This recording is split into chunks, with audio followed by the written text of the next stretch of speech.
विरोध आंदोलनों की पहली शर्त फोकस नीड्स सैक्रिफाइस। प्रसिद्ध साहित्यकार हरिशंकर परसाई की एक लघु कथा है जिसमें उन्होंने एक समूह के 10 लोगों के प्रबल विरोध के बारे में बताया है। उनके प्रबल विरोध को देखते हुए मीटिंग बुलाई गई। उन 10 लोगों से उनकी मांगों के बारे में पूछा गया तो उन लोगों ने कहा कि संस्था में 4 अध्यक्ष, 3 महामंत्री, 3 उपाध्यक्ष और बनाए जाएं। आज हमारे समाज और देश की स्थिति ऐसी ही हो गई है।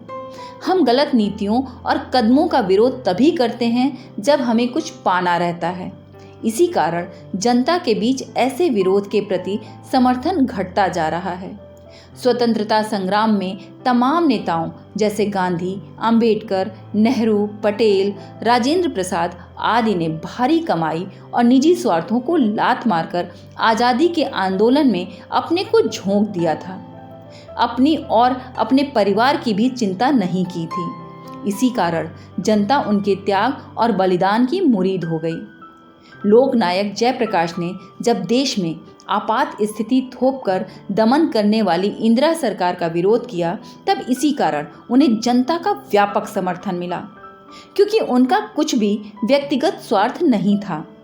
भारत में भ्रष्टाचार विरोधी आंदोलन के सबसे बड़े नेता अन्ना हजारे को भी जनता का प्रबल समर्थन इसी कारण मिला, क्योंकि उनमें उनका कोई निजी स्वार्थ नहीं दिख रहा था। इसी कारण तत्कालीन सरकार ने भी उनके आगे घुटने टेक दिए थे। आज हम सरकार की नीतियों का विरोध तभी करते हैं जब हमें कुछ पाना रहता है।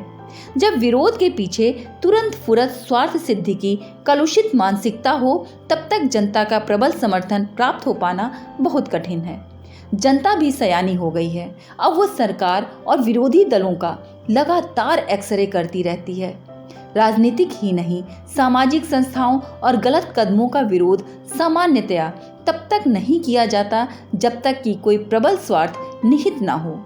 आज विरोध आंदोलन कठिन इसीलिए होता जा रहा है क्योंकि अनेक बार अपने नेताओं पर पूरा विश्वास कर जनता सड़कों पर निकल कर आई, कष्ट सहे, पर बाद में उनके नेताओं ने अपने पिटी स्वार्थ साध लिए। अनेक ट्रेड यूनियनों में जनता को छलने वाला यह अनैतिक कार्य लंबे समय से होता आ रहा है। पहले कुछ नेताओं के ललकारने पर जनता अनेक कष्ट सहकर विरोध प्रदर्शनों में उतर जाती है। फिर उसके रहनुमा अपने क्षुद्र व्यक्तिगत स्वार्थों के कारण बिक जाते हैं। इस खरीद बिक्री से जनता बहुत आहत होती रही है। ट्रेड यूनियनों के आंदोलन के कमजोर पड़ जाने का एक बड़ा कारण यह भी रहा है। एक कहावत है, फोकस नीड्स सैक्रिफाइस।